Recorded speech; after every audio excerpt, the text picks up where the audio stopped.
The Flash number 767, written by Andy Lanning and Ron Marz, with art by Clayton Henry and Marco Santucci and colors by Marcelo, Maiolo and Arif Prianto, takes the titular character straight into the Endless Winter crossover event. But what is this event, and why should anyone care? Previously.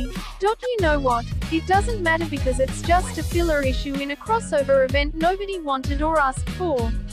Just enjoy Flash running through the snow, and hey, Black Adam's here, too. He's always fun, right?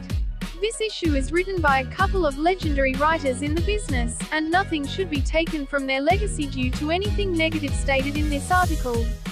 They are simply doing the best they can, given one issue to tie the Flash into their story. The entirety of Endless Winter is written by the same team over 9 issues and 8 titles. No doubt, as a whole, this story makes sense and comes together nicely.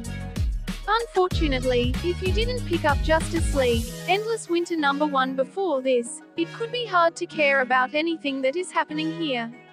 It's not a complex concept to follow. An ancient being called the Frost King has awoken, and now the entire world is engulfed in a crippling winter storm. The heroes are all but helpless because they can't even find the Frost King to stop him.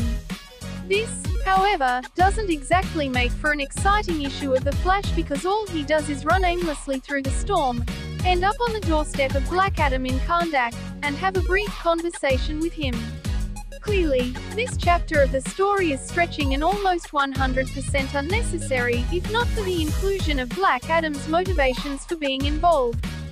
On the positive side, the most interesting thing to happen in Flash number 767 is a bit of mining of unknown DC history. It is shown that Black Adam was recruited into a roster of heroes unrecorded in the annals of superhero teams that fought the Frost King long ago.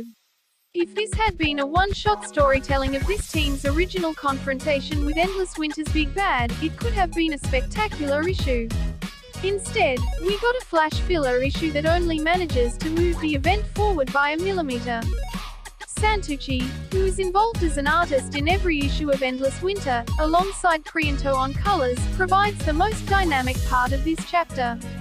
Their take on the ancient heroes of DC in the flashback sequence draws you into that world immediately, but unfortunately, you only get a brief time with them. The main part of the story is in Henry and Maiolo's hands, and they produce fine work, but it's so starkly different from the introductory pages that the transition is jarring. Overall, if you read and like the first issue of Endless Winter, you might get something out of its second chapter. Otherwise, you'll find little in this issue to draw your interest. The brief flashback might get you on the hook, but the story that follows is little more than the next baby step in this 9-issue story. Here's hoping a regular writer with an inspired vision comes aboard the Flash soon because the last few months since Joshua Williamson left have been rough.